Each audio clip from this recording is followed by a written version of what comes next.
Good morning from Birganj.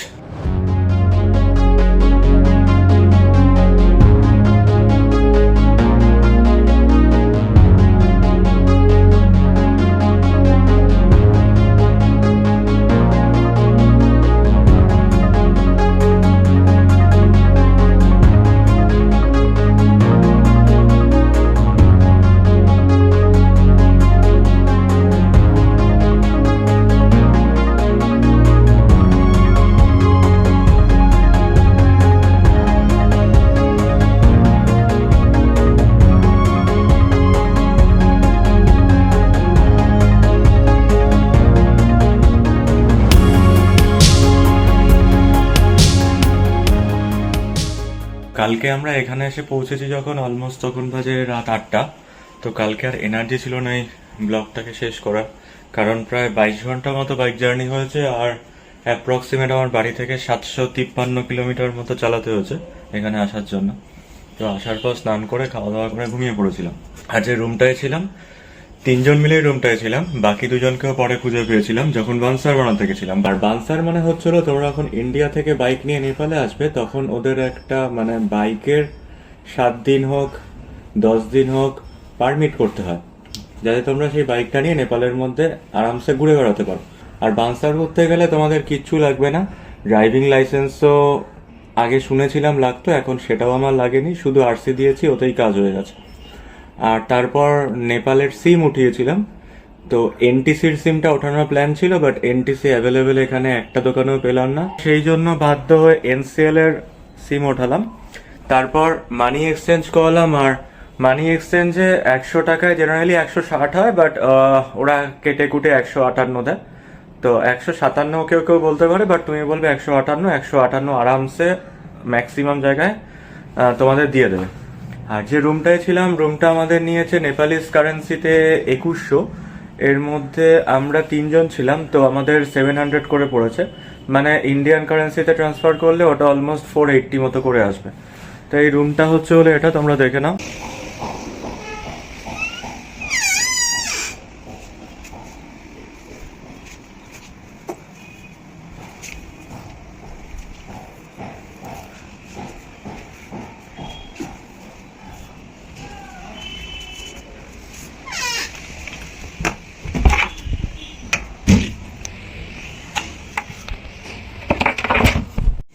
এই হলো আমার tank bag, helmet, GoPro charge হচ্ছে, আর লাগেজ ব্যাগ এটা বাইকের পেছনে বাঁধা হবে, বাঞ্জি কর্ড। 3টে বাঞ্জি কর্ড নিয়ে এসেছিলাম, তার মধ্যে একটা মোটামুটি অর্ধেক রাস্তাতে ছিঁড়ে গেছিলো, আরও 2টো নতুন বাঞ্জি কর্ড কিনেছি, তো সেগুলো দিয়েই টোটাল প্যাকিং করতে হবে। এই ডেলি ব্যাগ নামাও আর ব্যাগ ওঠাও, এটা একটা মারাত্মক টাস্ক। চলো এরপর আবার রাস্তায় গিয়ে কথা হচ্ছে। কালকে যেই হোটেলটায় ছিলাম, hotel Birganj gateway, phone number সাইডে দেওয়া, তাও বলে দিচ্ছি 9845216725। মেন ব্যাপার হচ্ছে হলো এখানে ভেতরে পার্কিংয়ের ব্যবস্থা আছে, তো আমার বাইক এখানে ছিল, লাগেজ লোড হয়ে গেছে, সেই জন্যই বেসিক্যালি হোটেলে থাকা। আর আশপাশে সস্তাতেও হোটেল পাওয়া যায়, মানে তোমরা যদি একা আসো 500-এ হোটেল পেয়ে যাবে। চলো যাওয়া যাক তাহলে। হোটেল থেকে বেরিয়ে গেছি, এখন টাইম হয়েছে 10টা 51, আর পোখরা এখান থেকে 7 ঘন্টা 9 মিনিট, 257 কিলোমিটার। 6টা সোয়া 6টায় পোখরা ঢুকে যাবো। চলো যাওয়া যাক, অনেকটাই জার্নি আছে, 300 কিলোমিটার বলছে, প্রায় 7 ঘন্টা। আর ভালো টেম্পারেচার এখানে, মানে আজকের টেম্পারেচার দেখাচ্ছিল 27 to 39। বীরগঞ্জ হেলথ হসপিটাল যেটা আছে ডান হাতে, সেটাকে ক্রস করলাম জাস্ট। আর পোখরা 7 ঘন্টা, মানে মোটামুটি সন্ধে হয়ে যাবে পোখরা ঢুকতে ঢুকতে। এরপর রাস্তায় দাঁড়িয়ে খাওয়া দাওয়া আছে, প্লাস ভালো যখন কিছু ভিউ থাকবে সেগুলো তোমাদের সাথে শেয়ার করব। আর আমার সাথে যে বাকি 2জন ছিল তারা একটু আগে বার হয়ে গেছে, মানে আমি ঘুম থেকে উঠেছি যখন তার কিছুক্ষণ আগে বেরিয়ে গেছে, বলেই শুয়েছিল যে আমরা ফার্স্ট রাইড করব, মানে ফার্স্ট রাইড করবে বলতে একটু আগে আগে রাইড করবে তারা। তো যেহেতু আমি অলরেডি তার আগের দিন রাত্রে ঘুমাইনি, প্লাস 22 ঘন্টা বাইক চালিয়ে এসেছি, আমি বললাম দাদা আমি তো 8টা সাড়ে 8টার আগে কালকে অন্তত ঘুম থেকে উঠবো না, কারণ এক রাত ঘুম হয়নি। তো সেই জন্য আমি ঘুম টুম থেকে উঠে ফ্রেশ হয়ে খাওয়া দাওয়া করে নিজের মতো প্যাকিং করে স্নান করে বার হলাম। আর পোখরা 237 কিলোমিটার, জনকপুর 141 কিলোমিটার, আর কাঠমান্ডু 257 কিলোমিটার। 6 লেন ছিল মোটামুটি 17-18 কিলোমিটার মতো, তারপর কিন্তু আর 6 লেন নেই। আর দুপাশেই জঙ্গল, ওপাশে একটা মানে ধোয়া হয়ে আছে না কি হয়ে আছে বুঝতে পারছি না। মানে এটা যদি সন্ধেবেলা কেউ পাস করে না, এখন তো 11:30 বাজে, পুরো একটা সেই লেভেলের ফিল আসবে। হাতি পাস করে এখান থেকে, তো স্পিড বলেছে 40-র মধ্যে রাখতে। পারশা ন্যাশনাল পার্ক, ওকে। আচ্ছা এখানে বাঘও আছে, ওয়াও।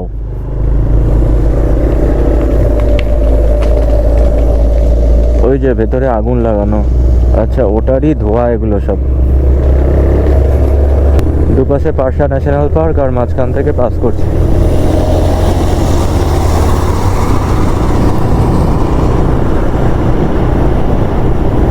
এই যে পারশা ন্যাশনাল পার্কের এন্ট্রি গেট, ভেতরে সাফারি হয় কিনা জানি না, তোমরা কেউ জানলে আমাকে জানিও।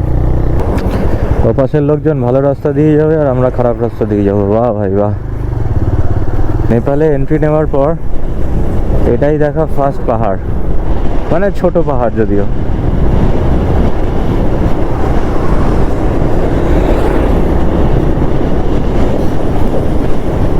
ডুয়ার্স ফিল আছে এই জায়গাটায় একটা।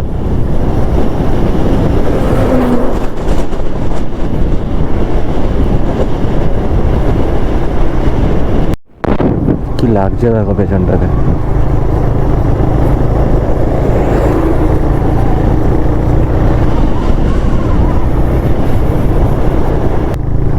মোটামুটি রাক্সৌল থেকে নেপাল ঢুকলে তার 20-25 কিলোমিটার মতো গেলে পরেই পাহাড় স্টার্ট। জানি না এই জায়গাটা এক্স্যাক্টলি কত অল্টিটিউডে আছে, বাট আমার দুটো কান মাঝে মাঝে বন্ধ হয়ে যাচ্ছে।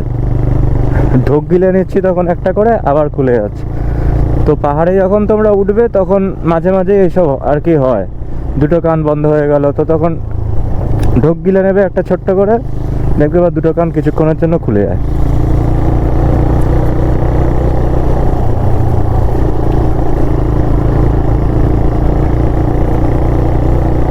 যে রিভারটা পাশে এই যে যাচ্ছে, এই রিভারটার নাম আমি ঠিক জানি না, ম্যাপেও আসছে না, তো বলতে পারছি না তোমাদের।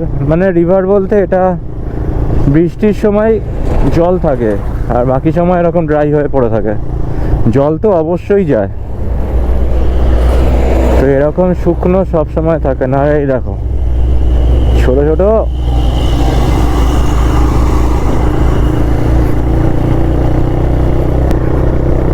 আর এই সময় আমার অফলাইন ম্যাপটা খুব ভালো সার্ভিস দিচ্ছে।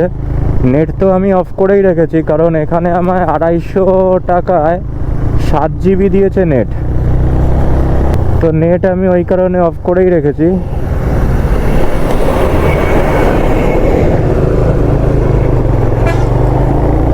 বাসটা যেভাবে উঠছিল মনে হলো ওকে আগে ছেড়ে দেওয়া উচিত।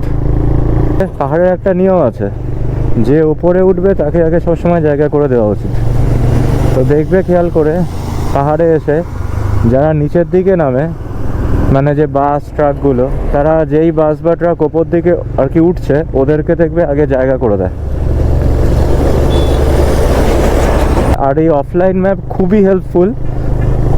তোমরা ধরো কোথাও ঘুরতে গেলে সেখানে নেট নেই, তো এই অফলাইন ম্যাপটা আগে থেকে ডাউনলোড করে রেখে দেবে, তাহলে পরে ওখানে গিয়ে জাস্ট তোমার লোকেশানটা অন করে দেবে, ওই অফলাইন ম্যাপই তোমাদেরকে ডিরেকশন দিয়ে দেবে।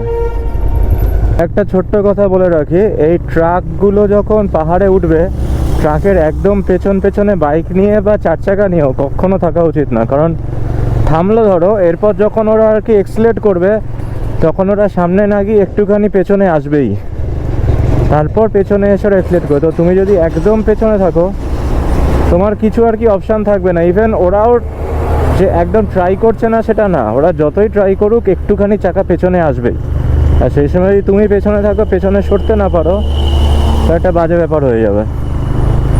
তো পাহাড়ে যখন উঠবে আর কি, এদের থেকে একটু ভালো রকমই ডিস্টেন্স মেনটেন করে রাখা উচিত, না হলে ওদের বাঁ দিকে চলে যাও, ডান দিকে চলে যাও, কোনো অসুবিধা নেই। পিছনের ছোট ছোট পাহাড়গুলোকে ছেড়ে এসে এবার পাহাড়ের হাইট আর একটু বাড়লো। এরপর এই পাহাড়গুলোকে পার করলে তারপর পাহাড়ের হাইট আরও একটু বাড়বে, এরকম করতে করতে আমরা মুক্তিনাথে পৌঁছাবো। আর মুক্তিনাথের অল্টিটিউড অ্যাপ্রক্সিমেট 4000 মিটার, মানে ওই 12,000 ফিটের কাছাকাছি হবে। আর এখান থেকে কাঠমান্ডু 220 কিলোমিটার। কিন্তু পোখরার এখানে সাইনবোর্ড দেখলাম না, তো পোখরা দেখাচ্ছে এখান থেকে 205 কিলোমিটার, আর যেতে টাইম লাগবে 5 ঘন্টা 58 মিনিট, মানে এখনো 6 ঘন্টা।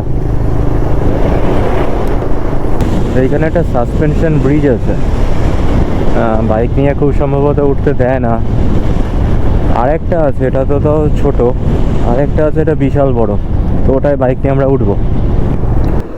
আর বাজে এখন 12:53, 5.5 ঘন্টা এখনো পোখরা ঢুকতে, 183 কিলোমিটার। এখানে একটু হালকা করে ব্রেক নিয়ে নিলাম, ড্রাই ফ্রুটস ছিল সেগুলো খেলাম, বিস্কুট খেলাম, ওআরএসের জল খেলাম। আর তোমরা এরকম লং বাইক ট্রিপ করতে হলে অবশ্যই সাথে ওআরএস নিয়ে নেবে। মনটা ভালো হয়ে গেল এই জায়গাটায় এসে, কারণ জায়গাটার নাম মানাহারি, আর মানাহারি ফ্লাইওভার হলো এটা, মানে মানাহারি ব্রিজ। রাপ্তি নদী মনে হয় এটা এখান থেকে পাস করেছে।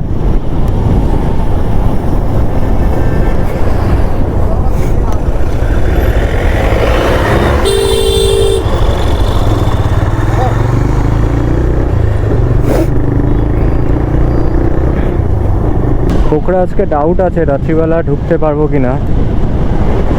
মোটামুটি এখন যা দেখাচ্ছে 6:52, এরপর লাঞ্চ করা আছে, কোথাও একটু দাঁড়িয়ে ব্রেক নিলে সে ব্রেক নেওয়া আছে, সেই টাইমগুলো অ্যাড হতে থাকবে। তো মোটামুটি রাতে যদি ঢুকি পোখরা, যদি রাস্তা ঠিকঠাক থাকে তাহলে ঢুকে যাবো, হয়তো 7:30 বাজতে পারে ম্যাক্সিমাম। আর ওখানে হোটেলের অভাব নেই, হোটেল রুম এগুলো পাওয়াই যাবে, ওটা নিয়ে চাপ নেই। আর আজকে স্যাটারডে যেহেতু, যেখান থেকে আমাদের মুক্তিনাথের পাস বানাতে হবে, সেই অফিসটা অফ থাকে, তো পাস আলটিমেটলি কালকেই বানানো হবে। তো কালকে সকালে বানিয়ে মুক্তিনাথ অবধি পুরোপুরি যাওয়ার প্ল্যান নেই কালকে, যত অবধি যাওয়া যায় একটা ভালো জায়গা দেখে সেখানে কালকে হল্ট নেব। এখান থেকে লাঞ্চটা এবার করে নেওয়া যাক। বাজে এখন দুপুর 1:15, গাড়ি এখানে রেখে দিই, দেখি ভেতরে কী কী পাওয়া যায়। তো ভেজ থালি, পাঁপড়, 2টো রুটি, শাক, আলুর তরকারি, ডাল, ভাত, টক দই, আচার, স্যালাড, ব্যাস। এটা কি বুঝতে পারছি না, যাই হোক খেয়ে নিই। লাঞ্চ ডান, গাড়িটাকে নামাতে হবে।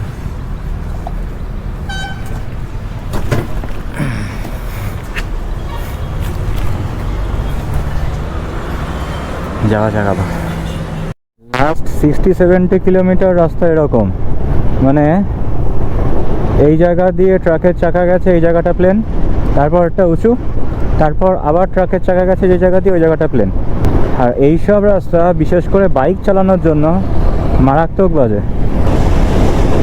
ওই দুটো পাহাড়, তার পেছনে একটা পাহাড় দেখা যাচ্ছে, ওটা ক্যামেরায় দেখা যাচ্ছে কিনা বুঝতে পারছি না আমি। ওই পাহাড়টা বেশ উঁচু।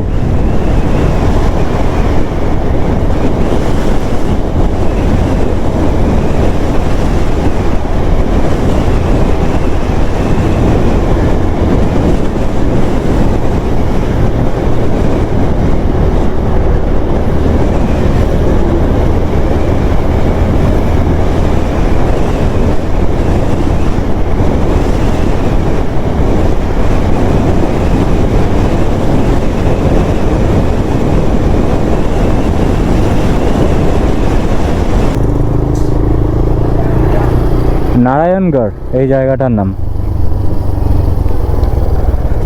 তো বাইপাস রোডে আপাতত ঢুকে গেছি। এবার এখান থেকে আবার স্ট্রেট, আর 131 কিলোমিটার বাকি পোখরা। ওই ডান দিকে বাইপাস রোড ধরে স্ট্রেট এসে ভরতপুরে এসে তোমাকে আবার ডান দিকে টার্ন নিতে হবে। আর এখান থেকে পোখরা 126 কিলোমিটার।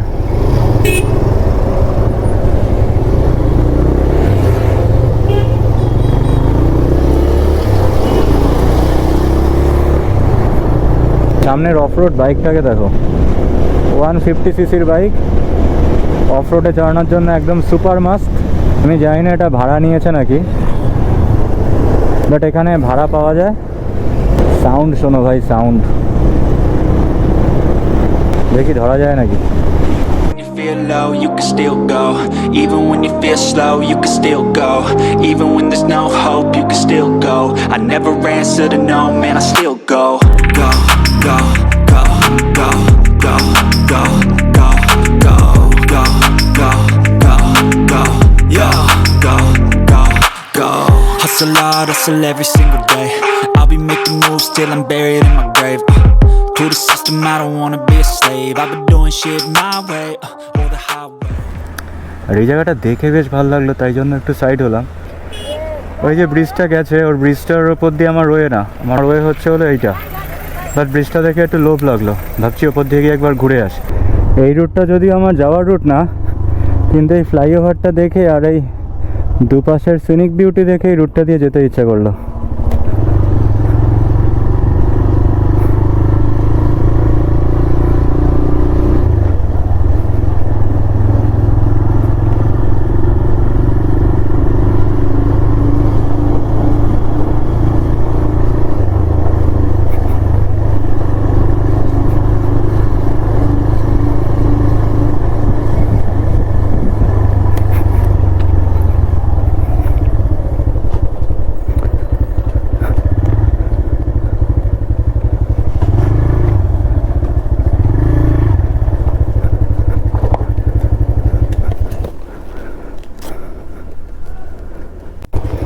এখানে আর বেশিক্ষণ থাকা যাবে না, এখন বাজে 3:19, আর এখান থেকে 116 কিলোমিটার পোখরা যেতে বলছে। টাইম লাগবে এখনও 4 ঘন্টা 7 মিনিট, মানে অলমোস্ট 8টা।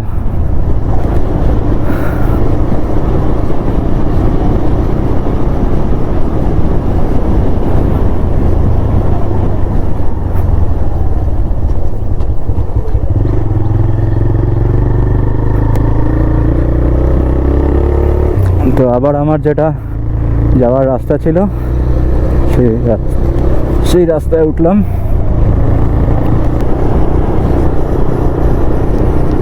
শ্বেতগন্ধকী রিভার যাচ্ছে, এটা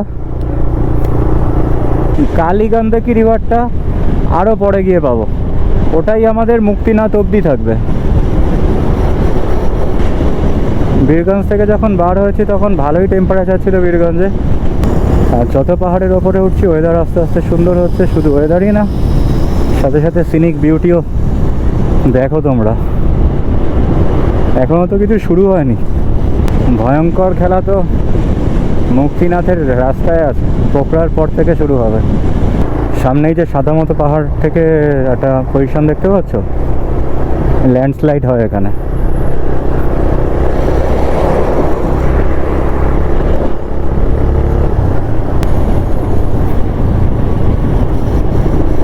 এই রিজিয়নটা রিসেন্টলি হয়েছে দেখে মনে হচ্ছে।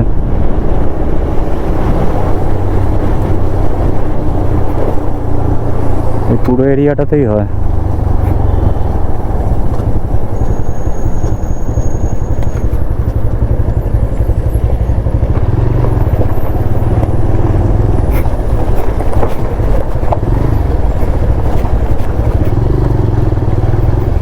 ওখান থেকে পাথর পড়ে নিচে শ্বেতগন্ধকীতে গিয়ে পড়ে আছে। শ্বেতগন্ধকী এখন আমাদের সাথে খুব সম্ভবত বাগলুং অবধি থাকবে।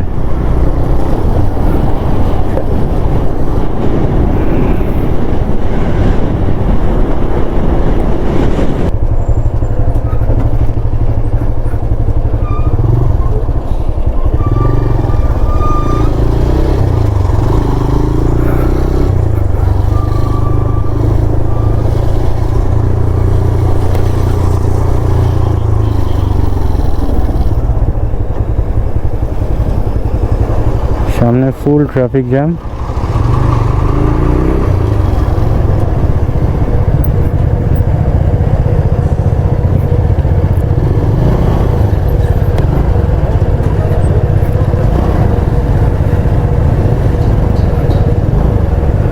কয়েক ইঞ্চির গ্যাপ জাস্ট।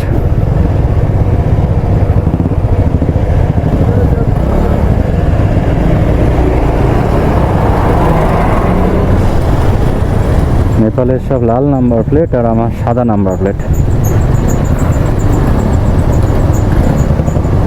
নোগলিং থেকে পোখরার ডিস্টেন্স 90 কিলোমিটার, মানে লেখা ছিল ওখানে, আর এখানে আমার ম্যাপে দেখাচ্ছে 92 কিলোমিটার। আর টাইম লাগবে এখনও 3.5 ঘন্টা। অ্যাপ্রক্সিমেট 8টা নাগাদ বলছে পোখরা ঢুকবো। আমরা এখন যাব ওই রাস্তাটা দিয়ে। সুন্দর রাস্তাঘাট পার করে এসে আবার কিছুটা খারাপ প্যাচ।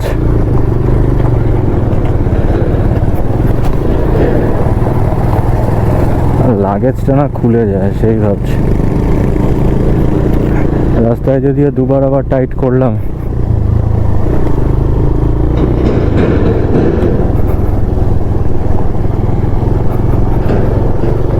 আর একটা ছোট্ট 5 মিনিটের ব্রেক নেবো একটু ভালো জায়গা দেখে।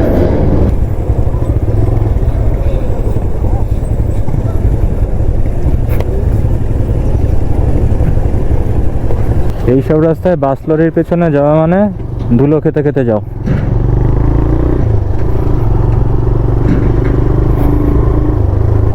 ধুলো আর ধুলো। বাবারে একটা চায়ের দোকান পাচ্ছি না আমি, দেখি এই দোকানগুলোতে।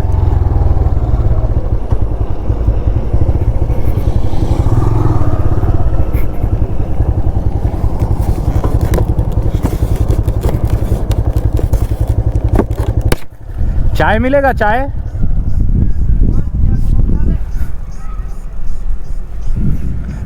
चाय आगे मिलेगा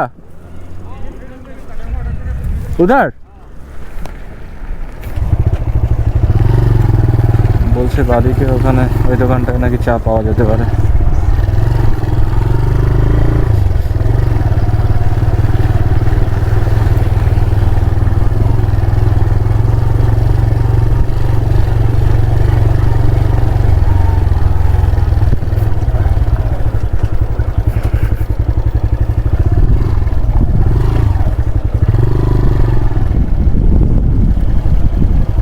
এখানেও পাওয়া গেল না, বলছে আগে।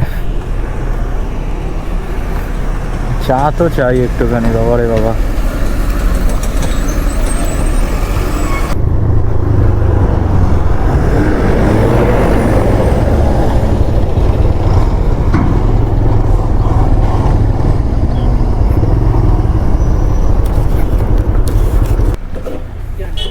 चाय मिलेगा? चाय हाँ পাওয়া গেছে চা। আর এখানে একটা বাবা বিশ্বকর্মা মন্দির।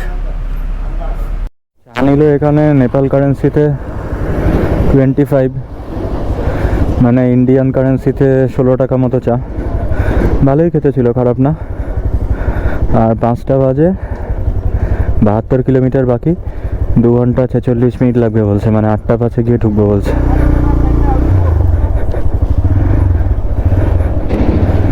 চলো এগোনো যাক।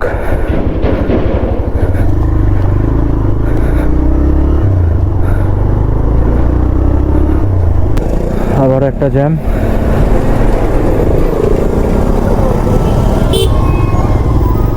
যদিও বাইকের এই একটা প্লাস পয়েন্ট আছে, আশপাশ দিয়ে ঠিক কোনো না কোনোভাবে বার হয়ে যাবে আগে।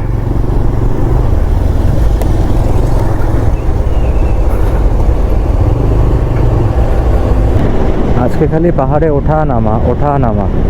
একবার পাহাড়ের ওপর দিয়ে ক্রস করা হচ্ছে, আবার একদম নিচে নেমে আসা হচ্ছে, আবার ওঠা হচ্ছে, আবার নামা হচ্ছে, এই চলছে। এই করতে করতে আজকে পোখরা ঢুকবো, তারপর কালকে আস্তে আস্তে ওপর দিকেই ওঠা হবে আপ টু মুক্তিনাথ। পোখরার অল্টিটিউড আছে 800 সামথিং মিটার, মানে অ্যাপ্রক্সিমেট ধরে রাখো 2800 ফুট মতো। আর মুক্তিনাথের অল্টিটিউড আছে 12,000 সামথিং ফিট।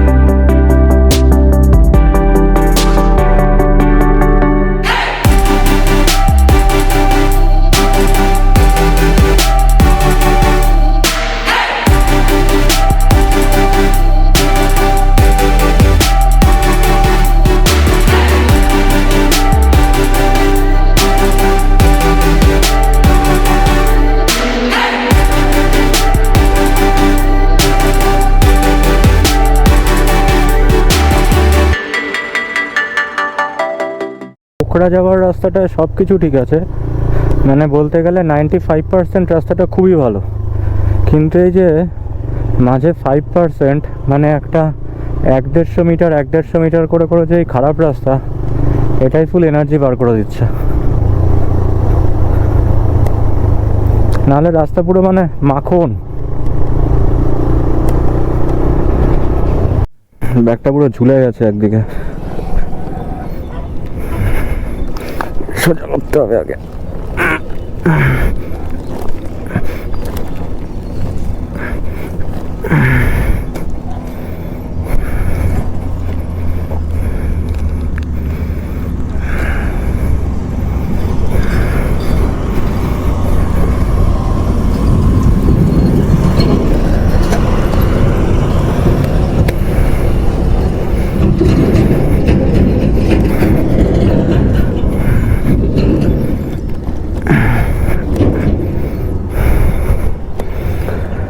রাস্তা দেখেছো?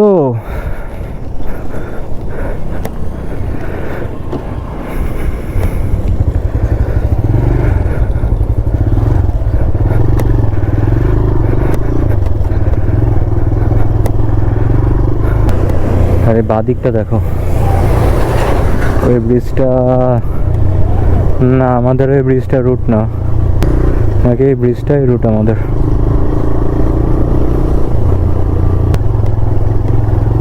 আচ্ছা, মাডি রিভার ব্রিজ। তো নিচে নদীটার নাম হলো মাডি। মাডি থেকে সব মাড ওঠানো হচ্ছে।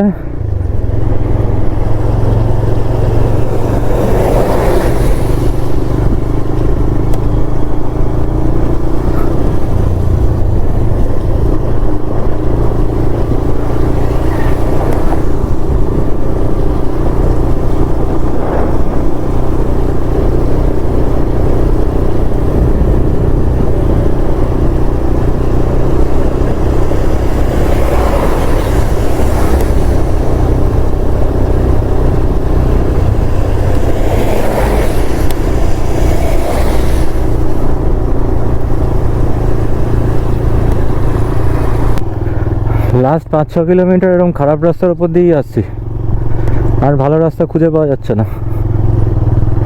স্পিড লিমিট আবার 15-20 লিখে রেখে দিয়েছে।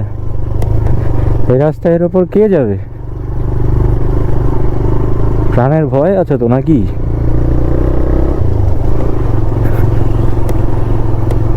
এটা রাস্তা না, এটা সমুদ্র।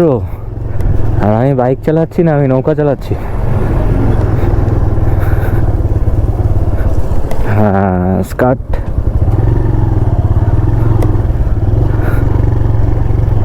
চাকা স্কিড কাটতে কাটতে যাচ্ছে। দুদিকে পা নামিয়ে দাও, গাড়ি ফার্স্ট গিয়ারে রাখো, আগে চলতে থাকো। চাকা স্কিড কাটবে এই রাস্তায়।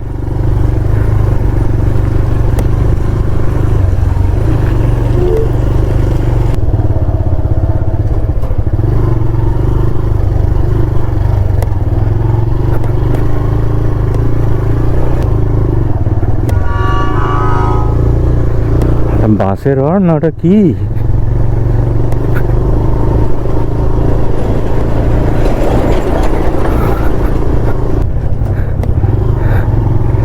রাস্তায় বাইক কেন? মানুষ হেঁটে হেঁটে যেতে গেল, স্লিপ কেটে পড়ে হাত পা ভাঙবে। এই স্ট্রেচটা পেরিয়ে আগে পেছনের বাসটাকে সাইড দিয়ে দেবো। হর্ন মারছে।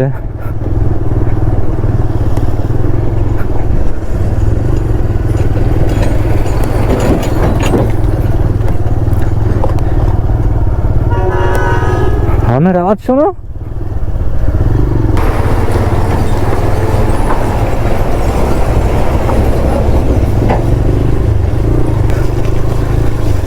না সামনের চাকার ব্রেক, না পেছন চাকার ব্রেক, অনলি ইঞ্জিন ব্রেক। ভাই রে ভাই,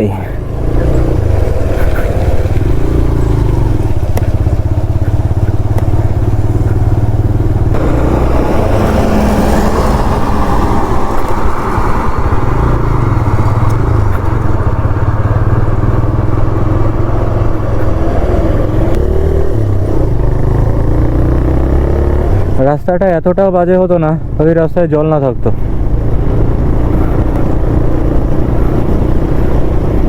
কন্টিনিউয়াসলি দুটো চাকা স্কিড কেটেই গেছে, সামনের চাকা একটু কম, পেছন চাকা ধরবর স্কিড কাটছে।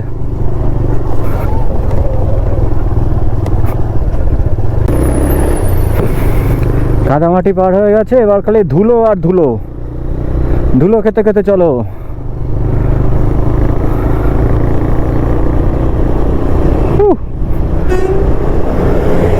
কয়েক যুগ বাদে ভালো রাস্তা দেখতে পেলাম। ভালো রাস্তা হলে রাস্তাটা ভালো, কিন্তু খালি ধুলো। চলো যাওয়া যাক, আবার পরে কথা বলছি। ঠিক 2.5 কিলোমিটার ভালো রাস্তা পেয়েছি, তারপর আবার এই সামনে একটা বাস যাচ্ছে ধুলো ওড়াতে ওড়াতে, কিন্তু এতই ধুলো ওড়াচ্ছে বাসটাকেই দেখা যাচ্ছে না।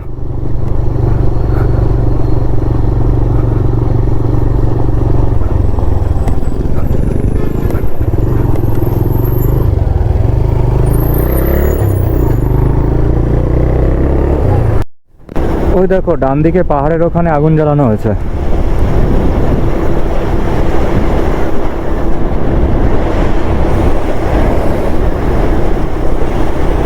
ক্যামেরায় কতটা আসছে বুঝতে পারছি না।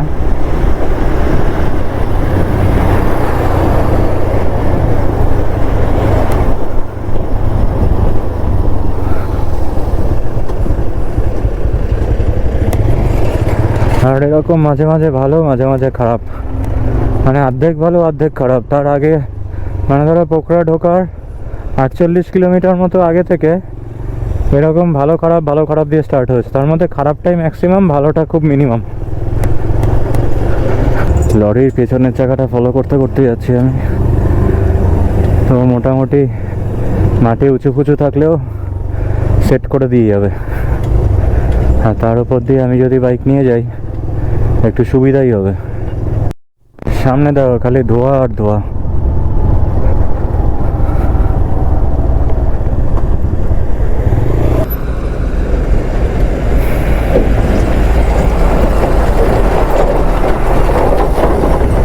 এখান দিয়ে একটার বেশি গাড়ি পাস করতে পারবে না, তো দাঁড়িয়ে গেলাম ওই জন্য। 3টে ঢুকে গেলে পরে বেরোবো।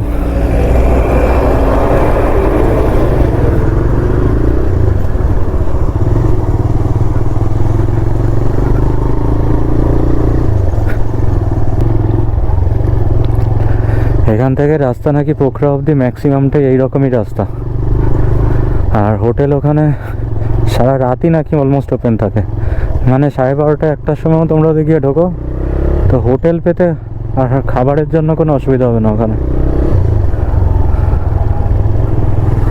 আর এখান থেকে 1.5 ঘন্টা মতো লাগবে, 33 কিলোমিটার। রাস্তাটাকে দেখো খালি, বাসের চাকাও স্কিড কাটছে। ওয়াও,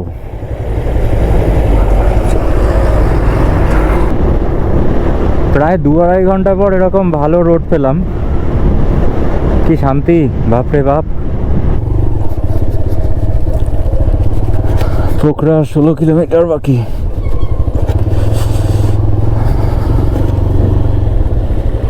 ওইটাকে ছেড়ে দিই।